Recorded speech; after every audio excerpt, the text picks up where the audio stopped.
Pourquoi ce choix inquiète déjà l'opposition madame le pourquoi choix bi mu tere nelaw li nga xam que modi opposition bi donc que sa loyauté a été récompensée. Amis et avocats attirés du premier ministre Ousmane Sonko, Maître Bamba Cissé a été promu au ministère de l'Intérieur et de la Sécurité publique dans le gouvernement mu daal di jëflanteeg loolu ak ki nga xam ne modi Ousmane Sonko au moment de l'opposition waaye itam ak le président Bassirou Diomaye Diakhar Faye, donc l'ancien coordinateur du pôle d'avocats d'Ousmane Sonko dans les dossiers brûlants tels que les affaires Adji Sarr et Mame Mbaye Niang, qui a défendu bec et ongle ki nga xam ne modi Ousmane Sonko et que sur tous les toits. Et aujourd'hui dénk nañ ko pour mu daal di charger la sûreté et la sécurité publique des Sénégalais, mais également l'organisation des élections libres et transparentes pour les prochains scrutins. Maanaam fa la wax di nekk nag Arfan opposition yi nee élection yi war a mën a dénk Maître Bamba Cissé te Maître Bamba Cissé ku nekk xamee nañ ko si radicalité am Arfan Fallo. En quoi Maître Bamba sa nomination fait peur concrètement? Voilà, tu as posé la bonne question. Tu as posé la bonne question. C'est une très bonne question d'ailleurs. C'est une très bonne question. Pourquoi la nomination de Maître Bamba Cissé à la tête du ministère de l'Intérieur, ça fait tellement de bruit dans l'opposition? L'autre de bruit dans l'opposition. C'est une très bonne question. Hein? Pourquoi l'opposition a peur de la nomination de Maître Bamba Cissé? Ils ont peur. Mais Maître Bamba Cissé, c'est un avocat, c'est un juriste, un homme de droit. C'est le prototype de la personne pour gérer ce ministère-là. Parce que c'est un homme de droit. Il connaît la mission régalienne de ce ministère. L'intégrité territoriale, la défense. Assurer Karangé Nini de leur bien et de leur sécurité. C'est ça la mission. Le maintien de l'ordre. Donc, Maître Bamba Cissé, il est en mission de maintien de l'ordre, mais aussi de rétablir ce qui n'a pas fonctionné. Mais pourquoi le choix de Maître Bamba? Mais le choix, tu m'as la bagagno. Fallo, il y a tellement de bruit. Les gens, ils veulent exclure une catégorie de personnes qui les nominations. Maître Bamba Cissé, c'est un avocat. Maintenant, les gens disent que pourquoi on a nommé Maître Bamba Cissé au sein de ce ministère de la Défense? Pourquoi? C'est comme si un avocat ne doit pas être nommé ministre. Il faut que les gens arrêtent d'exclure une catégorie de personnes qui les nominations. On a nommé des enseignants. On a nommé des banquiers. On a nommé des magistrats. Aujourd'hui, on nomme un avocat.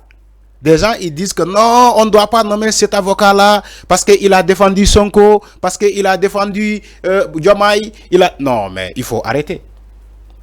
Mais Maître Bamba Cissé, il fait partie du projet PASTEF.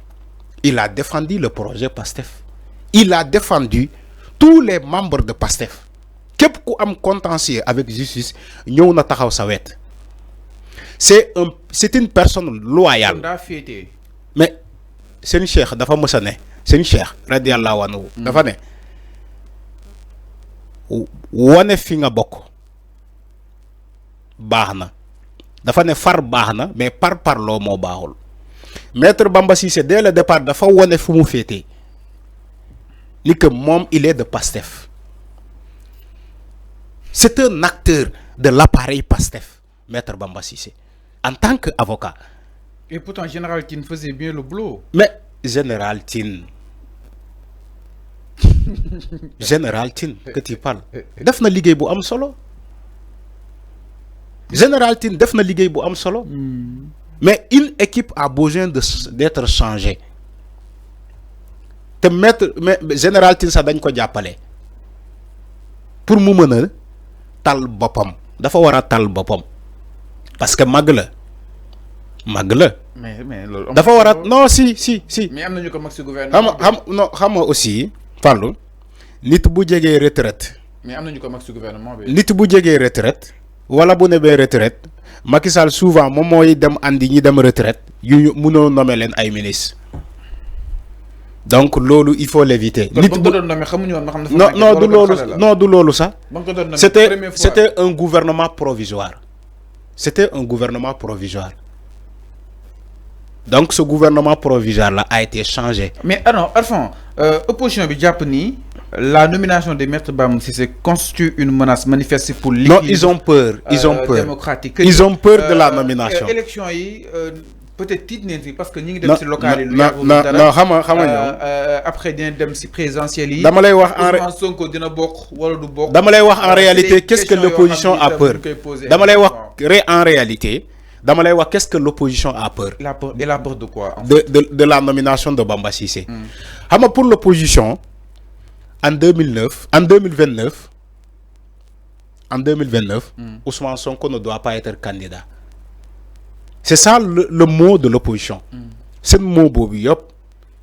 Opposition bi luñu nek du mandat yep Ousmane Sonko warul nek candidat en 2029. Mais si toutefois waru Non. Mais si toutefois waru déglu rek. Si toutefois waru ko mëna nek. Opposition bi lu mu nek di manœuvrer di def ay fausse information, ay manipulation pour que Ousmane Sonko baña nek candidat en 2029. Maintenant, quand ils ont nommé Yassine Fall, écoute bien ce que j'ai dit.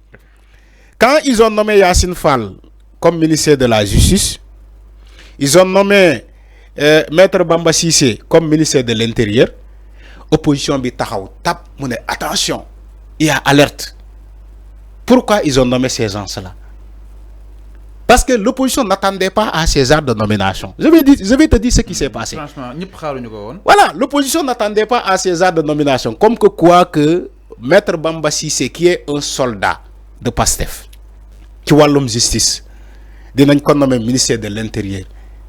Yassine Fall, qui est une dame de fer, dinañ ko jëlé ci ministère des Affaires étrangères. Avec des lacunes. Non. C'est toi qui parles de lacunes. Nous avons beaucoup du ministère de l'Intérieur, de la Justice. Donc c'est une interrogation. Opposition bi lol la ragal. Mais dodara, ces ministres-là, ils sont là pour faire son travail correctement, son liguey correctement. Ils sont là. Comme tout d'ailleurs les autres ministres. Là la ñi ragal. Jaru ragal. Maître Bamba Cissé, c'est un homme de droit. Il va dire le droit. Il va rétablir aussi la vérité. Ça aussi, vous l'avez constaté, hein? Que ce soit Yassine Fall, que ce soit Maître Bamba Cissé. Ils sont là pour rétablir la vérité. La vérité doit être rétablie. Tiaxan bi dafa wara jeex. Dañoo wara bayyi tiaxan. Tiaxan dafa wara jeex. On doit war nañu jall ci étape supérieure. On doit passer à l'étape supérieure. Comme Mimi Touré lu mu koy faral di ko waxe, on va accélérer la cadence. Il faut accélérer la cadence.